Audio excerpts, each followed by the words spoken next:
세상을 살다 보면 억울한 일들이 있습니다. 아무런 잘못도 안 했는데 갑자기 사람들에게 오해를 받거나 비난을 받기도 하죠. 내가 한 일이 아닌데 마치 내가 저지른 것처럼 사람들이 얘기할 때 그 억울함은 이루 말할 수가 없습니다. 잘못은 상대가 하고 또 비난은 내가 받을 때도 있죠. 근데 사실은 인생을 살다 보면 이런 억울함은 다반사입니다. 우리는 사실은 인생을 살면서 수없이 이런 억울함을 경험하게 돼요. 그럴 때 어떤 이들은 왈칵 성질을 내고 같이 목소리를 높이고 싸우는 이들도 있지만요. 어떤 이들은 성격상 여러분들 말도 못하고 그저 속으로 삭히고 해야 되는 이들도 있게 마련입니다. 성경에도 보면요, 진짜 억울했던 이가 하나가 등장을 합니다. 사람이 아니기 때문에 이라 하기는 좀 뭐하지만요, 바로 오늘 본문에 나오는 바로 무화과 나무입니다. 이 본문은 우리가 상식적으로 보면 이해하기가 조금 어렵습니다. 예루살렘에 입성하신 예수님께서 베단이라는 마을로 나가셨다가 거기서 주무시고 다음날 아침 일찍 다시 예루살렘으로 올라가셨습니다. 가는 도중에 배가 고프셨어요. 아마도 거기는 갈릴리도 아니고 나사렛도 아니고 주님의 식사를 제대로 챙길 만한 그런 곳이 아니었겠죠. 아마 아침을 드시지 못하셨을 확률이 높을 겁니다. 그래서 가는 도중에 배가 고파서 주님께서 보니까 그 옆에 길 옆에 아주 무성한 잎을 가진 잎사귀로 가득 찬 무화과 나무를 발견하게 됩니다. 주님께서는 그곳에 무화과 열매가 있을까 하여 유대인들에게 무화과는 그저 과일의 개념이 아니라 식량의 개념이었거든요. 그래서 그 나무에게로 가까이 가셨는데요. 성경은 주님께서 그 무화과 나무에서 아무 열매도 얻지 못하였다라고 기록하고 있습니다. 그러자 사실은 예수님의 성향과는 좀 다른 행동을 하셔요. 그 무화과 나무에게 저주에 가까운 말씀을 하셔요. 그게 14절 말씀입니다. 제가 한번 읽어볼까요? 예수께서 나무에게 말씀하여 이르시되 이제부터 영원토록 사람이 내게서 열매를 따먹지 못하리라 하시니 제자들이 듣더라. 영원토록 열매를 맺지 못할 거라는 거예요. 이건 저주죠. 열매를 맺어야 할 무화과 나무에게 네가 이제 앞으로 영원히 열매를 맺지 못할 것이다. 그렇게 말씀했다라는 거예요. 우리가 건너뛰어서 11장 20절 21절을 보면요, 이 이야기가 이제 이어져 갑니다. 이렇게 얘기합니다. 그들이 아침에 지나갈 때 그들은 제자들을 말합니다. 무화과 나무가 뿌리채 마른 것을 보고 베드로가 생각이 나서 여짜오되, 이 생각이 났다는 것은 예수님께서 어제 하셨던 그 저주의 말이 생각이 났다는 거예요. 랍비여 보소서, 저주하신 무화과 나무가 말랐나이다. 다시 말해서 그 나무가 열매만 못 맺은 게 아니고요, 뿌리채 말라 죽어버렸다라는 거예요. 여러분, 어떤 면에서 이 무화과 나무가 억울할까요? 13절 말씀에 보면요, 이렇게 얘기합니다.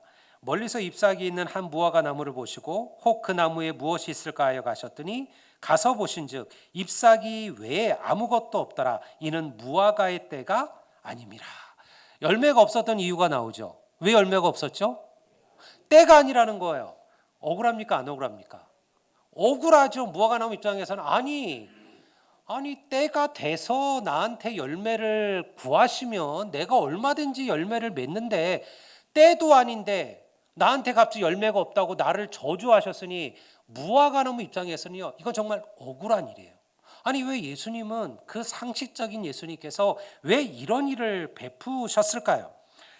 그래도 주님의 편을 드는 이들은요, 이렇게 생각하기도 합니다. 오죽이나 주님께서 배가 고프셨으면 그랬겠냐. 이 얼마나 인간적인 예수님이시냐.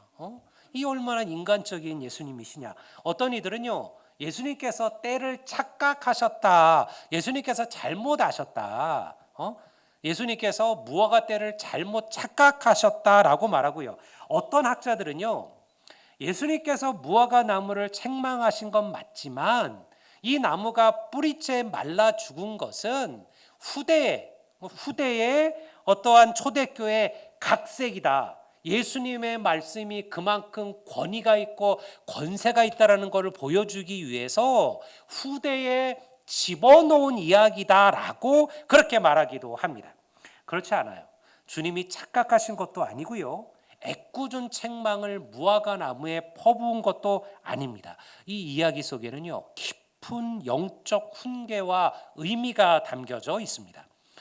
이스라엘의 무화과 나무는요, 사실 2번의 열매를 맺습니다.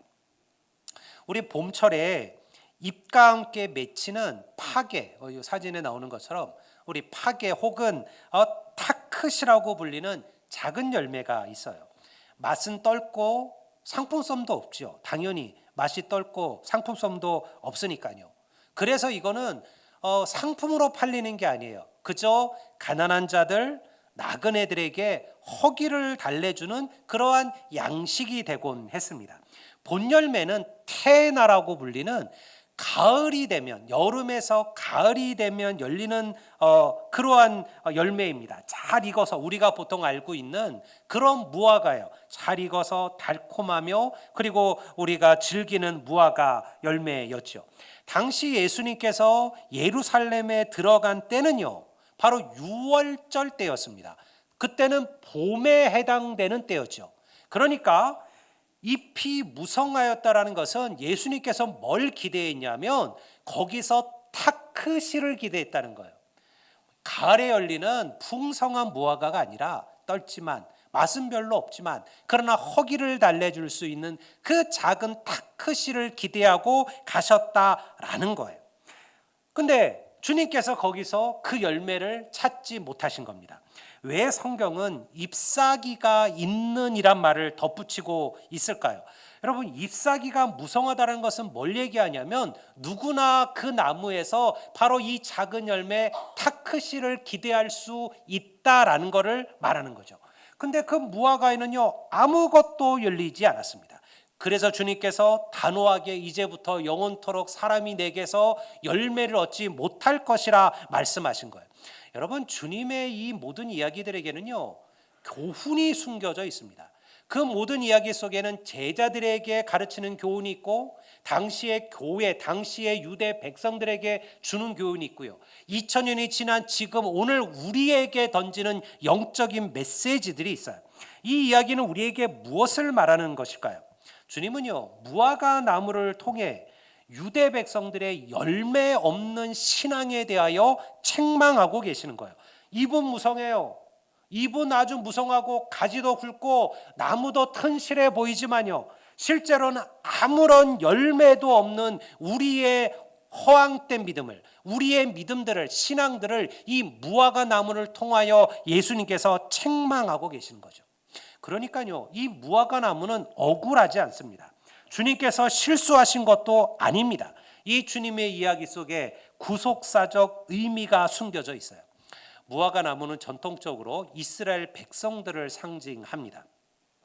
포도나무와 무화과 나무는요, 성경에서 이스라엘 백성, 유대 백성들, 히브리 백성들을 하나님께서 선택하신 그 이스라엘을 상징하는 나무입니다. 예수님은 하나님을 향한 중심을 잃어버리고 형식과 율법에 치우쳐버린 바로 이 유대의 종교를, 유대의 율법을 잎만 무성하고 열매는 없는 무화과 나무라 그렇게 지금 지칭하고 계시는 거죠. 이 무화과 나무에 대한 저주는 유대 백성들의 이 외식적이고 형식적인 이런 믿음에 대한, 신앙에 대한 심판을 말하는 것입니다. 누가복음 3장 9절을 볼까요? 우리 다 같이 한번 읽어보겠습니다. 다 같이 읽겠습니다. 이미 도끼가 나무 뿌리에 놓였으니 좋은 열매 맺지 아니하는 나무마다 찍혀 불에 던져지리라. 이 나무가 무화과 나무입니다. 이미 도끼가 그 나무 뿌리에 놓였다라는 거예요. 근데 어떤 나무가 찍히는 나무, 심판받을 나무냐? 좋은 열매를 맺지 아니하는 나무는 찍혀 불에 던져질 것이다. 이 구절은요, 사실 세례 요한이 요단강에서 세례를 베풀 때 그에게 세례를 받으러 나온 유대 백성들에게 해준 이야기입니다. 이렇게 얘기하죠. 너희가 아브라함의 자손이라고 안심하지 마라. 너희라고 할지라도 너희가 선택된 민족이라 할지라도 너희에게서 좋은 열매가 없다면 하나님께서 너희들을 찍어버리실 것이다. 그렇게 말씀하신 거예요. 백성들이요 묻죠. 그들이 두려움에 빠져 묻습니다. 그들이 물어 이르되 그러면 우리가 무엇을 하리까? 이 세례 요한의 이 메시지가 두려웠어요. 심판하겠다는 거잖아요. 그러면 우리가 무엇을 해야 합니까? 그때 세례 요한이 이렇게 답합니다. 옷 2벌 있는 자는 없는 자에게 나눠주고 먹을 것 있는 자는 없는 자에게 베풀라. 부정한 돈을 착복하지 말고 거짓으로 사람을 속이거나 힘으로 남의 것을 강탈하지 말고 정직한 금요, 땀 흘리는 그 수고에 그 금요에 만족하라. 그렇게 말합니다. 세례 요한은요 두루뭉실하게 너희들 착하게 살아, 올바르게 살아야 돼, 정직하게 살아야 돼, 이렇게 그의 신앙을 두리뭉실 넘기지 않아요. 구체적으로 그들의 죄를 지적하고 변화를 요구하는 것이죠. 여러분, 좋은 열매라는 것, 우리가 성도가 맺어야 될 좋은 열매는요, 기도 열심히 하는 거, 금요기도 열심히 나오는 거, 새벽기도 잘 나가는 거, 10의 1조 하는 거, 이게 다가 아닙니다. 그거는요 우리의 열매 중에 극히 작은 부분에 해당되는 것이죠. 믿음이란 우리의 일상 속에서 하나님의 뜻대로 살아가는 거예요. 특별한 게 아닙니다. 나누며 베풀며 그리고 공의를 따르며 인자를 행하는 것, 이것이 하나님께서 우리에게 원하시는 열매라는 거예요. 예수님께서는 무화과 나무와 같이 사람들을 풍요롭게 해야 할 유대 백성들에서 이러한 열매를 전혀 거둘 수가 없었다라는 거예요. 종교적 지도자뿐만 아니라 유대 사회 전체가 죄악에 물들어 있었습니다. 겉모습으로는 하나님을 잘 섬기는 것처럼 보였습니다. 여러분, 예수님의 시대 유대 백성들을 생각해 보세요. 그들은 하나님의 성전에서 매일같이 제사했습니다. 그리고요 하루에 3번 기도했습니다. 여러분, 우리는 몇 번이나 기도할까요? 어떤 이들은 하루에 정말 기도 한 번 못하고 말씀 한 구절 못하고 하루를 흘려 보내잖아요. 식사 기도에는 하지 않는 이들도 태반입니다. 근데 유대인들은요 매일 하루에 3번 기도했어요. 그냥 기도하지도 않았어요. 기도의 시간이 되면 자리를 펴고 그리고 모든 것을 다 멈추고 그리고 완전히 하나님 앞에 부복해서 머리를 조아리고 그리고 하나님께 기도했습니다. 그걸 매일같이 그렇게 했다라는 거예요. 그들은요 매일같이 말씀을 읽었습니다. 율법을 읽었습니다. 읽는데 끝나지 않았고 그걸 외웠어요. 그리고 그 말씀을 상자에 넣어서 자기의 팔에 자기의 이마에 달고 다녔습니다. 그렇게 열심히 하나님을 섬겼어요. 남들이 보기에는 유대 백성들의 신앙이 너무나 좋은 것처럼 보였어요. 그런데요 주님이 보시기에는 아니었습니다. 여러분, 그들에게 남아있는 것은 형식과 외식만 남은 거예요. 그들의 하나님을 향한 그들의 마음, 하나님을 향한 그들의 중심, 하나님을 향한 그들의 사랑은 다 사라지고요. 어떻게 하면 다른 사람들에게 내가 경건하게 보이고 내가 믿음 있는 것처럼 보이고 내가 종교심이 있는 것처럼 보일까? 이것이 그들의 신앙이 되어져 버렸다는 거죠. 겉모습으로는 하나님을 섬기는 것처럼 보였지만요 실제로 그들의 중심은 돈이, 권력이, 물질의 풍요가 그들의 하나님이 되어버린 거예요. 그래서 여러분, 우리가 이 무화과 나무 이야기를 볼 때 의미 있는 게 있어요. 왜 이 무화과 나무의 이야기가 나눠져 있을까 생각해 보셨어요?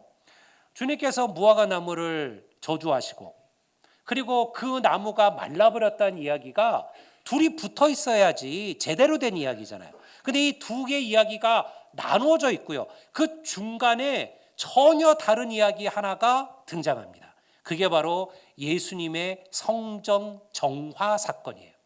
이 양쪽 사이에, 이 둘 사이에 예수님의 성전 정화 사건이 들어가 있는 거죠. 12절부터 14절까지 예수님께서 무화과 나무에서 열매를 찾지 못하고 저주하신 이야기, 그리고 22절에서 20절에서 25절까지 실제로 무화과 나무가 말라버린 이야기, 그리고 그 둘 사이에 예수님께서 성전에 가셔서 그리고 거기서 장사하는 사람들의 상을 엎으시고 채찍을 만들어서 그들을 내치시면서 쫓아내시고 그리고 뭐라고 말씀하셨어요? 내 아버지의 집은 기도하는 만민의 기도하는 집이거늘 너희가 내 아버지의 집을 무엇으로 만들었다? 강도의 소굴로 만들었다.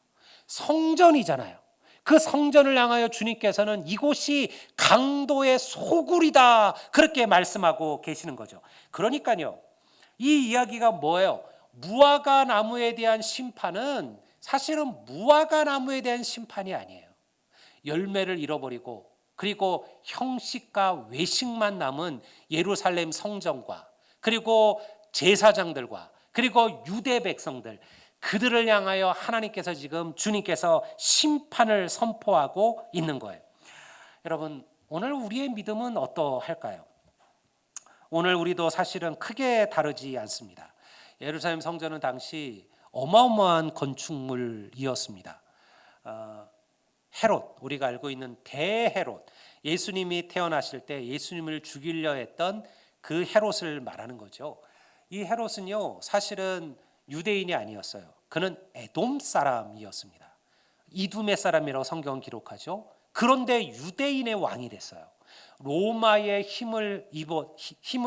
힘입어서 그가 유대의 왕이 됩니다. 그러니까 유대 백성들이 헤롯을 좋아하지 않죠. 그래서 이 헤롯이 유대 백성들의 한심을 사기 위하여 한 일이 뭐냐면 바로 예루살렘 성전을 새롭게 짓는 일이었습니다. 당시 예루살렘의 성전은 어느 성전이었습니까? 솔로몬의 성전이 아니에요. 그 화려했던 성전은 이미 예전에 다 바벨론에 의하여 불타버렸고요. 바벨론 포로로 돌아와서 그들이 새롭게 지은 수룹바벨의 성전이었습니다. 근데 그 성전은요, 얼마나 초라했을까요? 생각해 보세요. 솔로몬이 지었던 성전과 70년 동안 노예로 살던 이스라엘 백성들이 돌아와서 그들이 다시 지은 그 성전, 여러분, 그들이 물질이 있었습니까? 뭐가 있었습니까? 그 성전은 초라할 수밖에 없었죠. 그 성전이 이어져 오고 있었어요. 헤롯이 보니까 내가 이 성전을 새롭게 지으면 유대 백성들의 마음을 뺏을 수가 있겠구나. 그래서요, 헤롯이 어마어마한 대성전, 예루살렘 성전을 건축하기 시작합니다. 예수님 당시에 그 성전이 지금 아직도 완공이 안 되고 계속 지어지고 있었습니다.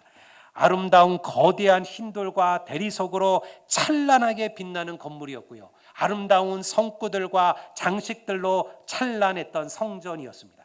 하지만 주님이 보시기에는 어떠했을까요? 잎만 무성하고 열매가 없는 무화과 나무에 불과했다라는 것이죠. 그 성전의 찬란함은요, 열매가 없는 것을 숨기기 위한 무성한 잎사귀에 불과했던 것이죠. 성도 여러분, 교회는요, 잎사귀가 무성하면 안 돼요. 여러분, 우리는 얼마든지 교회를 무성한 잎사귀로 포장할 수 있습니다. 아름다운 건물을 짓고요, 그리고 여러분들 멋진 프로그램들을 만들어서 예배를 화려하고 멋지게 그렇게 꾸밀 수 있습니다. 여러분, 유튜브에서 보세요. 얼마나 멋진 교회들이 많습니까? 얼마나 멋진 예배가 많아요. 오케스트라가 우리 교회 성도들의 수보다도 더 많은 그런 오케스트라가 있고요. 몇백 명이 넘는 성가대원들이 있습니다. 여러분, 그 예배 하나하나가 아름답게 구성되어져 있습니다. 그러나 그게 진짜 교회의 본질일까요? 그게 열매일까요? 여러분, 그건요, 잎사귀에 불과합니다. 하나님께서 우리에게 받으시는 것은 그런 것이 아니라는 것이죠. 점점 목회하는 게 쉽지 않은 세대입니다. 사실은 안타깝게도 오늘날 성도들도 외형적인 것을 보고 교회를 택합니다. 여러분, 개척교회는 절대 부흥되지 않습니다. 이게 현실이 되었습니다. 왜냐하면 성도들이 오지를 않으니까요. 처음부터 건물 지하에 있는 교회, 건물 옥상에 있는 교회는요, 가지를 않죠. 일단은 가봐야 교회가 개척교회고 건물 지하에 있는데도 목사님의 말씀이 힘이 있구나, 이 목사님의 권능이 있구나, 교회가 은혜가 있구나, 사랑이 있구나, 이것을 알 텐데요, 거기는 가지 않아요. 모든 성도들은 대부분 교회를 옮기게 되면 일단 지역에 있는 큰 교회를 찾아가게 되죠. 여러분, 그리고 그런 교회들이 잘 되어져 있습니다. 마치 카페들이 대형화돼야 살아남는 것처럼 교회도 점점 대형화되어 가고 있죠. 그리고 그런 교회들이 부흥하는 것처럼 보여요. 근데 정말 주님도 그렇게 보실까요? 여러분, 주님이 보시는 것은 큰 교회, 작은 교회가 아닙니다. 그 교회에 열매가 있는가요? 그 교회가 하나님 보시기에 하나님이 보시기에 그 중심에 맞는 열매를 갖고 있는가, 이것을 하나님께 보시는 거죠. 여러분, 우리 교회는요 더 경계하고 더 조심해야 됩니다. 우리 교회 이름이 무슨 교회예요? 선한 열매 교회잖아요. 우리가 선한 열매를 맺기를 원한다고 우리가 이 교회 이름을 지었습니다. 수많은 이름 가운데 여러분, 우리가 교회 이름이 왜 없을까요? 얼마든지 더 지을 수 있겠죠. 근데 우리 성도들이 다 투표를 해서 여러분들이 선한 열매 교회를 택하셨어요. 우리가 이 세상 속에서 선한 열매가 되기를 바란다. 우리가 세상 속에서 복음의 열매를 보이고 영혼 구원의 열매를 보이고 섬김의 열매를 보이고 선교의 열매를 보이고 구제의 열매를 보이며, 여러분, 그렇게 우리가 하나님이 보시기에 선한 열매를 맺는 교회가 되기를 원합니다. 그런 마음으로 위 교회가 세워진 거예요. 교회는요 그 이름대로 살아가야 돼요. 여러분들은 선한 열매 교회 성도입니다. 여러분의 삶 속에 선한 열매가 맺어지기를 주의 이름으로 축원합니다. 여러분, 무엇이 선한 열매일까요? 우리가 아까 말한 세례 요한이 말한 회개 열매를 돌아봐야 돼요. 속옷이 두 벌 있는 자는 속옷 없는 자에게 나누어 주고, 그리고 먹을 것을 가진 자는 없는 사람들에게 베풀고, 또한 정해진 것 외에는 더 받지 말고, 또 뇌물을 받지 말고, 누군가를 협박하여 억지로 빼앗거나 거짓 고소를 하지 말 것, 네가 땀 흘리고 수고한 대로 그것에 만족할 것. 여러분, 이것이 세례 요한이 말한 회개의 열매예요. 여러분, 우리가 맺을 열매가 이런 열매입니다. 여러분의 삶 속에 이러한 성령의 열매가 나타나게 되시기를 주의 이름으로 축원합니다. 그래서요, 저는 오늘 우리 한국교회가 이 말씀을 깊이 돌아봐야 된다고 생각을 합니다. 봄에 열리는 작고 초라한 이 열매, 타크시 열매는요 의미 없는 열매가 아니에요. 그 열매가 가을에 열릴 풍성한 본 열매를 결정합니다. 그러니 타크시 열매가 없다는 것은 가을에 열릴 태나 풍성한 무화과 열매가 없다라는 거예요. 그러니 오늘 지금 우리가 살아가는 이 삶의 작은 열매 하나하나가 의미 없는 게 아니에요. 이 열매가 장차 하나님의 나라에서 우리가 맺을 영생의 열매와 연결되어져 있다라는 것이죠. 누가 저한테 그런 얘기를 한 걸 제가 기억해요. 목사님, 저는 좀 그냥 제 마음대로, 제 즐거움대로 그렇게 조금 살다가 죽을 때 돼서 하나님 믿으면 안 될까요? 어차피 회개하고 돌이키면 하나님 다 용서하시니까, 구원받는 거니까 그냥 세상 살 때는 좀 편하게 살고 그냥 내 즐거움대로 살고 얽매이지 않고 이렇게 자유롭게 살다가 그냥 죽을 때 돼서 하나님 믿고 그리고 천국 가도 되지 않겠습니까? 솔깃한데 이렇게 생각하시면 안 돼요. 여러분, 물론 우리가 죽을 때 주님을 만나는 이들이 있습니다. 평생 하나님 없이 살았다가 마지막 순간에 그들이 하나님 앞에 마음을 열고 예수님을 나의 구주로 영접하고 하나님의 자녀로 살기로 결단하는 이들이 있죠. 여러분, 하나님은 그들의 영혼도 받으실 줄로 믿습니다. 그러나 그들의 삶이 무슨 열매가 있었을까요? 그들이 세상 살면서 무엇을 얻었을까요? 여러분, 우리가 믿음으로 살아가는 삶은 절대 가치 없는 삶이 아닙니다. 교회가 여러분들에게 무엇을 이야기합니까? 베풀라고 말하잖아요. 좀 나누며 살라고 얘기하잖아요. 사랑하며 살라고 얘기하잖아요. 좀 용서하고 자기를 좀 희생할 줄 알고 자기를 겸손하게 낮추라고 얘기하잖아요. 나보다 다른 이들을 높이며 살라고 얘기하죠. 낙심하고 문제와 환난이 시험이 올 때 넘어지지 말고 하나님을 바라보라고 얘기하죠. 이 삶이 의미 없는 삶일까요? 이렇게 사는 삶이 가치 없는 삶일까요? 그렇게 살아간 사람들에게 하나님께서 하늘의 상급으로 부으시지 않으실까요? 왜 차이가 없을까요?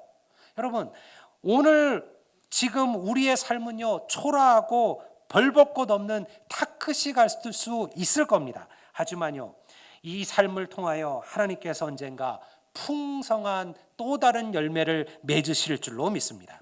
신앙의 실천은요, 그리 거창하지 않습니다. 사실 우리의 인생도 그리 거창하지 않아요. 여러분, 우리의 삶이라는 거, 물론 우리 세상에서 특별한 이들이 있겠죠. 소위 말하는 세상의 1%, 2% 안에 들어가는 삶을 살 수도 있습니다. 남들보다 상상할 수 없는 부를 간직한 이들도 있고요. 그리고 높이 올라간 이들도 있을 겁니다. 근데 여러분, 그런 이들은요, 말 그대로 1%, 2%입니다. 우리 모두는요, 그냥 평범하게 살아요. 우리의 삶은요, 우리의 일상은 대단히 소소하고 평범합니다.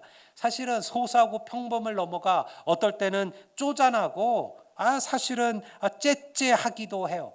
우리의 대부분은 별거 없이 하루를 반복해요. 여러분, 여러분의 하루하루의 삶이 특별하던가요?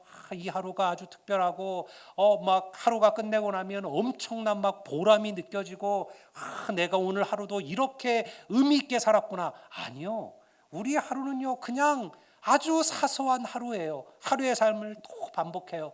일하고 땀 흘리고 저녁에 들어오면 아이들을 보면서 때로는 기뻐하고요. 때로는 물질 때문에 고민도 하고 염려도 하고요. 때로는요, 물질이 들어와서 행복하고 기쁘기도 하고요. 그냥 그렇게 우리는 하루를 살아가는 거죠. 근데 여러분, 그 평범하고 그 사소한 그 일상 속에 여러분, 우리는 믿음의 열매, 신앙의 열매, 하나님이 원하시는 선한 열매를 맺어야 될 줄로 믿습니다.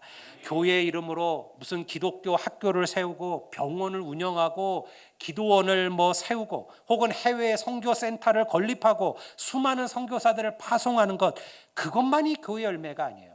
저도 그렇게 되기를 바라요. 우리 교회가 좀 더 풍성해지고 우리 성도들의 삶이 융성해지고 교회가 더 성장해서, 그래서 우리가 조금 더 많은 이들을 나누고 베풀고 선교사들도 좀 파송하고 우리가 지역에도 더 많은 이들을 돕고 이렇게 되기를 바랍니다. 그러나 그게 전부 우리가 맺어야 될 열매는 아니에요. 여러분의 삶이 곧 우리 선한 열매교회의 열매인 줄로 믿습니다. 나를 통해 누군가가 하나님을 만나게 된다면 여러분, 우리는 이미 선한 열매를 맺은 거예요. 나를 통해 누군가가 교회에 대해서, 하나님에 대해서 부정적이었던 어떤 누군가가 교회에 대해서 조금이라도 마음을 열게 된다면 여러분들은 선한 열매를 맺고 계신 겁니다. 여러분, 우리의 삶을 통해서 힘들고 약한 이들, 어린아이들, 작은 소자들, 여러분, 우리가 교정선교하는 게 그런 거 아니겠습니까? 이게 우리에게 당장 돌아오는 열매가 아니잖아요. 근데 주님은 말씀하시기를 지극히 작은 자에게 한 것, 너희들은 내가 갇혔을 때 나를 찾아와 주었고, 이게 주님께서 그들을 칭찬하신 거잖아요. 주님께서 한편에 있는 사람들을 칭찬합니다. 너희들은 내가 헐벗었을 때 나를 먹였고, 나를 입혔고, 내가 굶주렸을 때 나를 먹였으며, 내가 병들었을 때 나를 위로했으며, 내가 갇혔을 때 나를 찾아와 주었다. 그랬더니 그들이 얘기하죠. 아니, 언제 우리가 주님께 그런 적이 있었습니까? 주님, 우리는 그런 적 없었습니다. 언제 주님이 옥에 갇히고, 언제 주님이 목마르고, 언제 주님이 헐벗으셨나요? 주님이 이렇게 말씀하시죠. 지극히 작은 소자, 지극히 작은 자 하나에게 한 것이 곧 내게 한 것이니라. 주님이 반대편 사람들에게 말합니다. 너희는 내가 갇혔을 때 나를 찾아와 주지 않았고, 내가 헐벗었을 때 나를 입히지 않았고, 내가 배고팠을 때 나를 먹이지 않았다. 그들도 항명하죠. 아니 주님, 언제 주님이 옥에 갇혔고, 언제 주님이 벌거벗고, 언제 주님이 목마르셨습니까? 그럼 왜 얘기하지 않으셨습니까? 얘기하셨으면 우리가 얼른 주님을 찾아갔을 거 아닙니까? 주님 뭐라 말씀하셨어요? 지극히 작은 자 하나, 지극히 작은 소자 하나에게 하지 아니한 것이 곧 내게 하지 아니한 것이다.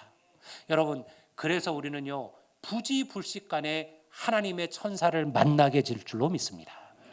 하나님께서 하나님의 천사로 우리들에게 보이신다는 거예요. 어떤 가난한 이가, 어떤 내 도움이 필요한 이가, 여러분들 어떤 부축이 필요한 이가 내 앞을 지나간다면, 저는 이제 제가 차를 타고 올 때는 어쩔 수 없지만요, 이렇게 걸어갈 때 이제 그 어르신들이, 우리 요 앞에가 돌고개 아닙니까? 돌고개. 여기가 아주 높은 언덕은 아니지만요, 약간 언덕이에요. 근데 가끔 보면 이제 어르신들이 그 휴지들, 폐지들을 잔뜩 휴지에 그 리어커에 실어서 여기로 올라가실 때가 있어요. 근데 여기가 힘들어요. 평지도 어려운데 이 고갯길을 올라가야 되는 거잖아요. 제가 그때 그거를 뒤에서 밀어 드릴 때가 있어요. 근데 제가 항상 그 생각을 해요. 이분이 하나님의 천사일 수 있다. 여러분 성경 분명히 이렇게 얘기합니다. 너희들이 부지불식간에 천사를 대접할 수 있을 것이다. 이 말이 뭘까요? 누구도 그 사람이 하나님의 천사일 줄 모른다라는 거예요. 누구도 그가 주님인지 모를 거라는 거예요. 그저 내가 섬겼던 그 수많은 사람들 가운데 하나님께서 나를 위하여 보내셨던 천사도 있을 수 있다라는 거죠. 그러니요, 여러분 하나님의 자녀로 산다는 것은 이런 겁니다. 여러분 우리는 열심히 기도하셔야 됩니다. 예배하셔야 됩니다. 그리고 여러분들 하나님을 이를 위하여 헌신하고 충성하고 봉사하셔야 됩니다. 그러나 그게 다가 아닙니다. 여러분의 가정을 기억하세요. 여러분이 살아가는 삶의 현장을 보세요. 여러분의 직장을 생각하세요. 여러분이 만나는 한 사람 한 사람들에게 하나님이 원하시는 삶의 열매를 맺으십시오. 그들에게 따뜻한 미소를 띄우십시오. 따뜻한 말 한마디를 건네십시오. 그리고 그들을 격려하시고 위로하십시오. 여러분 언젠가 이 작은 열매가 하나님 앞에 서게 되는 그날 주께서 우리를 향하여 착하고 충성된 종이라 잘하였다 우리를 칭찬하여 주실 줄로 믿습니다. 우리 선한 열매교회 안에 우리의 삶 속에 이러한 열매들이 맺혀지게 되기를 주의 이름으로 축원합니다. 우리 다